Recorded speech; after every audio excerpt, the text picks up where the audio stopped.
Hey everyone, what is going on? Welcome back to the show. I have here Sid Bharath with me, who was previously the head of growth at Thinkific.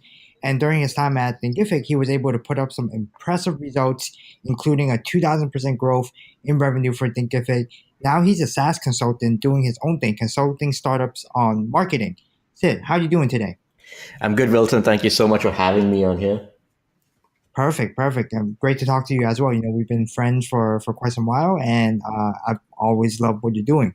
So let's start off by just talking about what you're doing right now and the type of services that you're consulting startups on.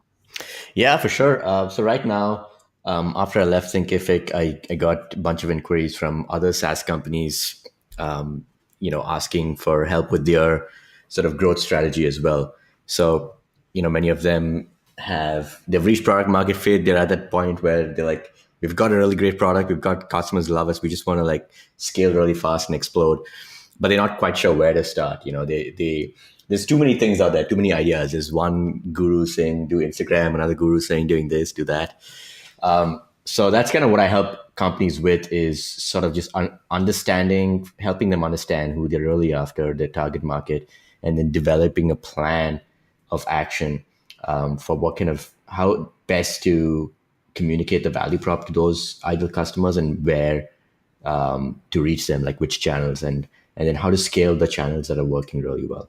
So that's kind of what Right, I do. right, perfect, perfect. But on your site, at Siperath, your main website, Mhm. you talk about that pretty much you do a lot of like content marketing for SaaS companies, right? Like, is that like what? Is that like just consulting on the whole process, or do you do the promotion for them?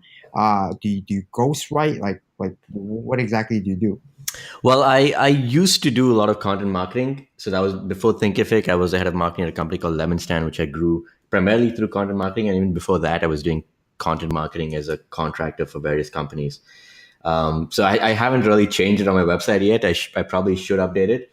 But now what I focus on is kind of like overall growth strategy. So it includes content marketing, but it could also include like the ad strategy or the partnerships and that kind of thing. Right. So you kind of help them discover their growth channel and kind of find that bullseye. Am I correct? Yeah, exactly. And do you usually do this based on like hourly? Like, do you charge like an hourly consultant, or do you do like a flat rate, or is it long term recurring Yeah, retainer? it's sort of like a hourly thing, but it's an ongoing thing. So I meet with each company for an hour or two each week, and you work through. I have a process, like a step by step system that I use with these companies. So we go through that system every week, and it's a combination of various frameworks, like the Bullseye framework that you just mentioned, and a few other growth minded frameworks. Gotcha. So walk me through this real quick. Let's say, I run growthok.com. We're a lead generation and data enrichment sales automation type of Mhm. company. Yeah, Like, and I want to grow it, right? What yeah. would you do? What would you come in? Like, what's the first thing you would do with me? Well, the first thing is, and sometimes I start off with like a workshop with these companies. So we work through a lot of things together over a day and a half before we go into the recurring weekly thing. But what I do, the first thing is, let's start with understanding who your customer is, like your best customers. So that could involve you identifying who are the top 10, 20 customers that have paid you and getting on phone calls with them and kind of really drilling down on exactly, okay, what type of business do they run or do they work at? What is their role within the company? What is the hierarchy or the organizational structure within that?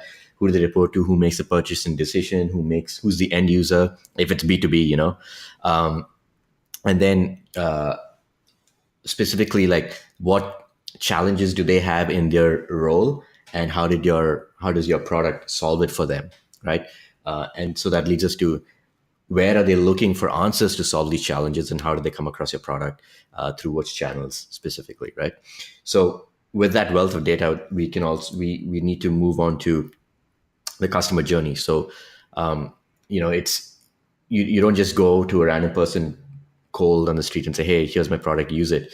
There's a journey through which everyone goes through before they decide to use a particular product to solve a certain challenge. And that is, first they first need to know that they have a problem to solve, right? So that's problem aware. So they start off at problem unaware, then they move into problem aware, then they're solution aware, by which they understand how to solve the problem, but not exactly what they can do to solve it, like the execution.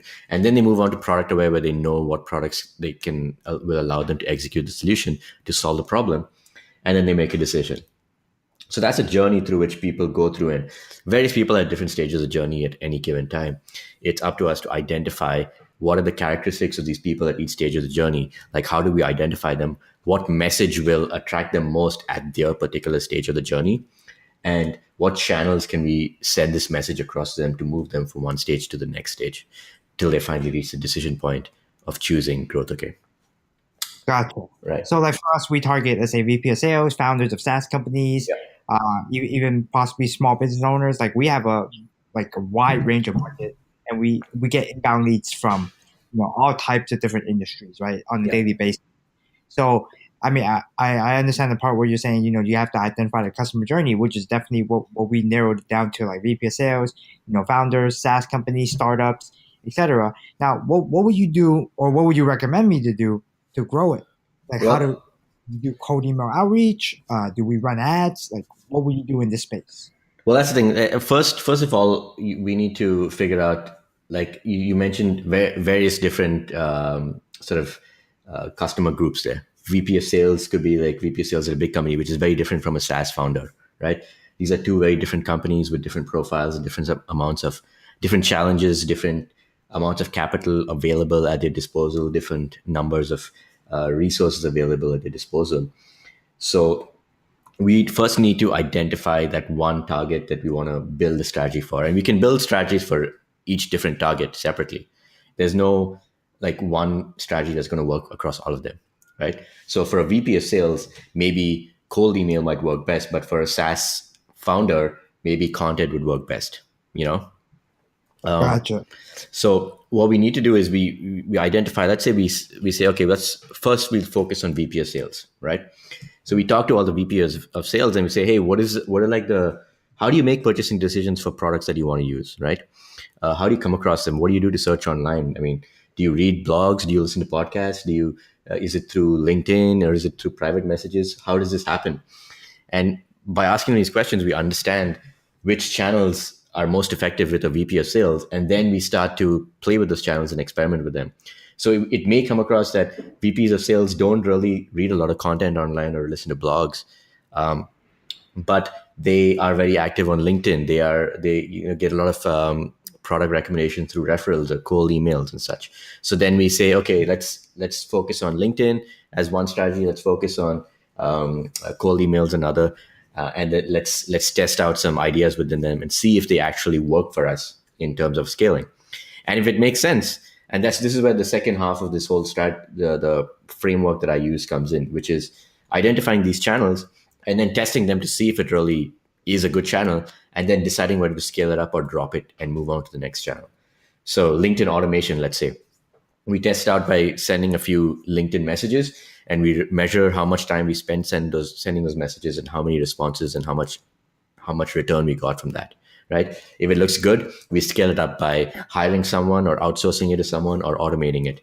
If the numbers don't come back good, then we move on to the next one, maybe cold email. We send out a few cold emails, we test it, we see how it works. If it works, scale it up, hire, outsource, automate, or move on. That's how it is. It's very iterative and scientific. Right. And I just want to say that you nailed the point right there. That's exactly what we're doing right now at GrowthOK. We target a lot of VP sales on LinkedIn because we realize that, hey, that's where they're on, right? Mm-hmm. You would if you were trying to reach out to like a SaaS founder on LinkedIn, they usually don't respond, right? No. Yep. It takes a long time. They probably get back to you, but it would take a long time, and then the conversation just takes so long for them to respond back and forth on messages, where it makes just regular emails much more effective for us when we're targeting SaaS founders. Yep. But when we're targeting VP of sales, dude, they respond instantly on LinkedIn, right? Exactly. They're always online, right? They're always online. You see their online status. They're always green. So that you made a pretty good point right there, and it shows how good you are with your process. And I really love how you dig into the process to figure out the customer journey, and then what channels are they on first, and then we target those channels and double down on it, right? I mean, I really love that. So for right now, how many companies are you consulting at once? I've got around, I think, like let's see, maybe 10 right now, I think. Yeah. 10 right now, and I've got a couple more in the pipeline. So yeah. Right. So I mean, most of the listeners right here are probably in the B2B space, but can you go over example of one of your consulting clients that's possibly in like the B2C or B2BC type of space? Yeah. Let's see. Demi-offer is one which I think you've interviewed in a previous podcast. And Right. they're like a webinar So platform. They're really for those was that don't that. know, is the webinar platform, um, Mm-hmm. and Sid does some consulting for them. So Yeah. yeah, they're kind of B2B at the same time B2B to C. I think that's perfect. Yeah, Right. exactly. It's like sort of B to small b maybe, because a lot of their target market are initially they had a lot of people who were sort of solo entrepreneurs, coaches, consultants type doing webinar. Now they're moving into small businesses and software business SaaS companies as well, trying to cater that specific niche. And so again, we've identified SaaS as a very specific one that we want to go after, and we're working on in that direction for them. And what are some strategies that you use to implement for them? Uh, we've tried like some various things. Some things that are working well are like the content strategy. They've got a really good content strategy, and that works well because it also attracts a lot of SaaS founders as well as some cold email outreaches. That's doing well. So those are a couple of strategies that are working for them. There's another company Gotcha. called Optics, which is basically ShareDesk. I don't know if you heard of ShareDesk. Yeah. Yeah, optics. Well, it's built by a company called ShareDesk. So the product is called Optics, and it's a co-working space management software. It's a very niche product, but it's like you know what a co-working space. It's like you go to Absolutely. WeWork or whatever, and they have a software that they use that allows you to like connect with other people. So you have to download the WeWork app. It allows them to automate the billing. It allows them to allows you to create a profile and interact with other people in the co-working space. This is all managed by software, right? So Shares basically builds the software like that, and so it's very very B2B here. And for ShareDesk, cold email is working well. So it's kind of just cold email and ads, competitor ads, are two channels that are working well. Can you explain the competitor ads a little bit? Competitor ads are basically ShareDesk has a few competitors out there, a couple of big ones who had come into the game a little earlier than them, so they'd established a base already, which means they got a lot of search traffic because they were already pretty well known in the industry, and Optics wasn't getting any. So what we did was we targeted those specific competitor names in ads in Google Ads, and we started to basically redirect that search traffic to Optics and get some sales there. So that's competitor ads in a nutshell. Right. So, for example, something like Demio, Facebook ads will work pretty well, in my opinion. Hmm. Uh, Whereas something like optics, I don't think Facebook ads will work fairly as well as like Demio. Yeah, Like it's a straight. exactly. Exactly. It's Optics has a very very the target market for Optics is not as easily definable as Demio, right? Um, Right. it's they're co-working space managers. First of all, the market is pretty small. Uh, it's not as big as the market for software companies that need a webinar platform, right? Because pretty much every software company should be using webinars.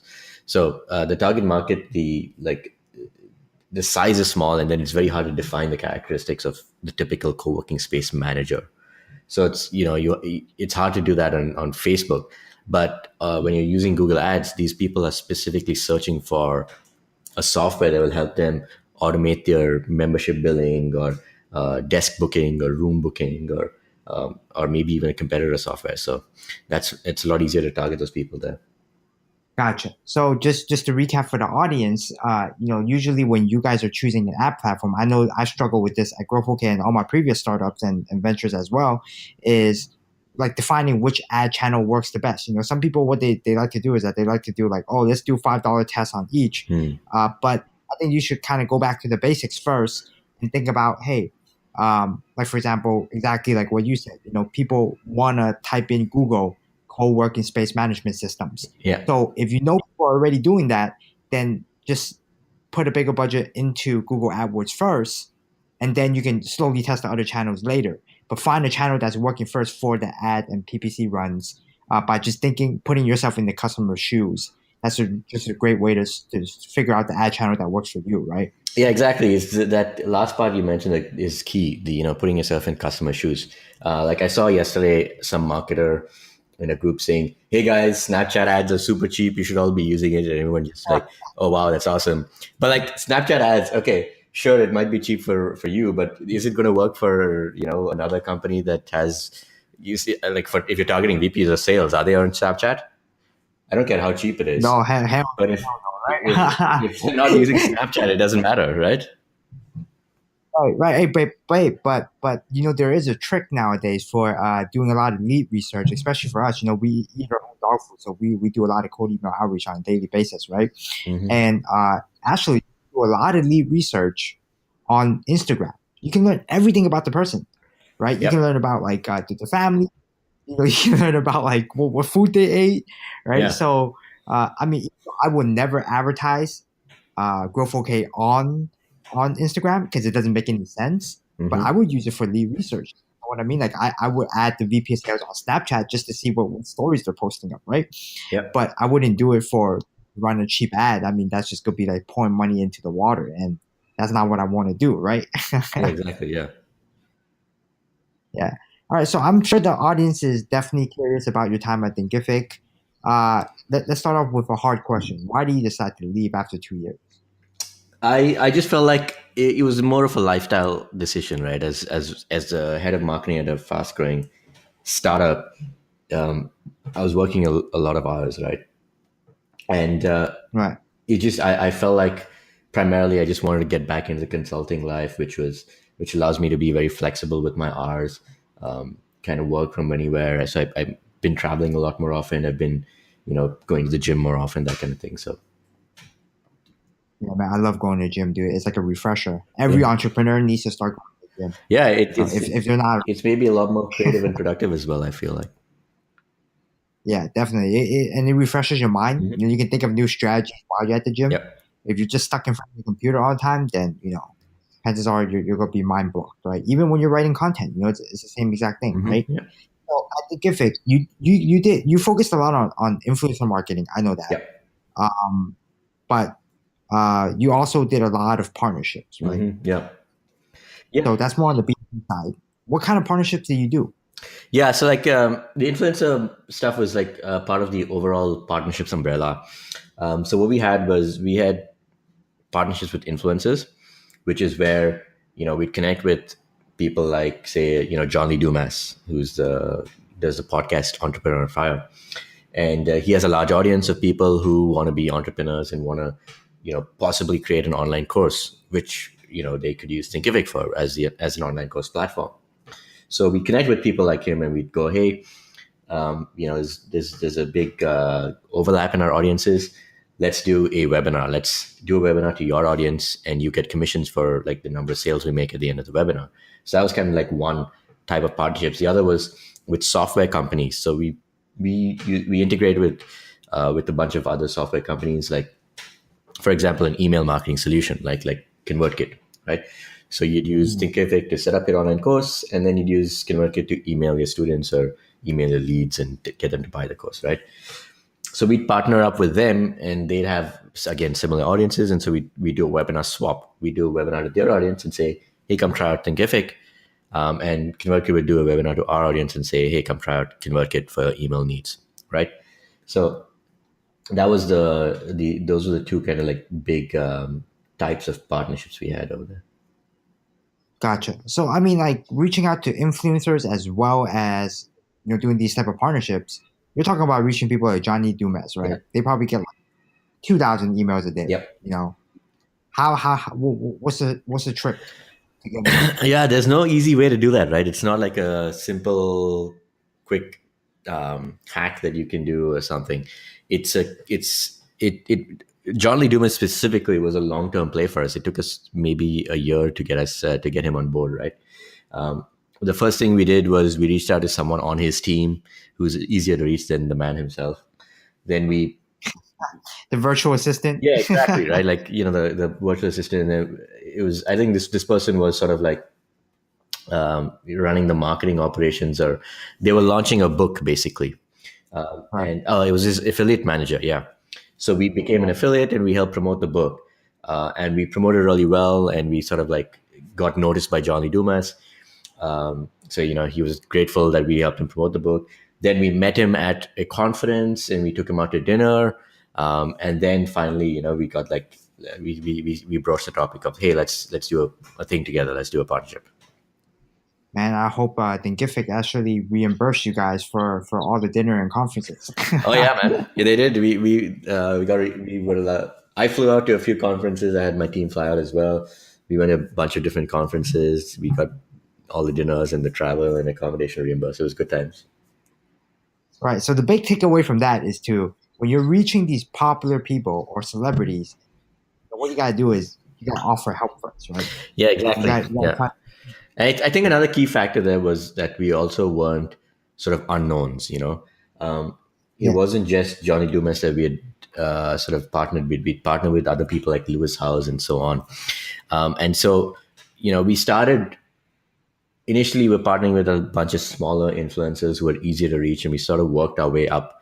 And to the point where we were, if you're partnering with someone like Lewis Howes, who knows Johnny Dumas, who are like the two of them are good friends, then there's going to be a conversation there where Lewis is like, hey, or maybe John sees that Lewis has promoted Thinkific, and he's like, oh, okay, those guys, yeah, I know them. Maybe there's something there, Definitely. So, leverage mutual connections, start small. Yeah. One of the best ways to do it, right? Yeah. Especially with influence marketing. Don't just go for the guys that have the most subscribers on YouTube. Especially all these people like, selling these nutrition and fitness products. They try to reach out to these people with like 1 million subscribers on YouTube. You're not going to reach them, right? Start small, build a credibility, and find creative ways to do it. Like meet them at an expo or something. Yeah, exactly. Right. So let's end this with a couple questions. What are some of your most favorite tools to use in general? Most favorite tools to use in general. I like analytics tools because they're very helpful in letting me know whether certain things whether I'm like on the right track in terms of a marketing channel or campaign, right? So Heap, Mixpanel are two good tools aside from Google Analytics. I really like, of course, I like Demio. So I like the tools the software that like software companies I consult for. I actually use their stuff. So I use Demio for my personal webinars. There's another one which is like a form software which I use for creating forms, and so on. So those pretty much all of them. And then let's see what else. Landing pages I like. I suppose like Unbounce. Yeah, those are the ones that come to mind. Hotjar is a really cool tool for like collecting qualitative data. Yeah, we use Instapage. Instapage, okay, yeah. Yeah. So second question, my most favorite question. What is your number one unfair advantage that makes you stand out of other consultants? Because consultants are a dime a dozen. Yeah, exactly. I think it's because of my focus in SaaS and the fact that I've just been doing it for so long, for so many years, to the exclusion of everything else, right?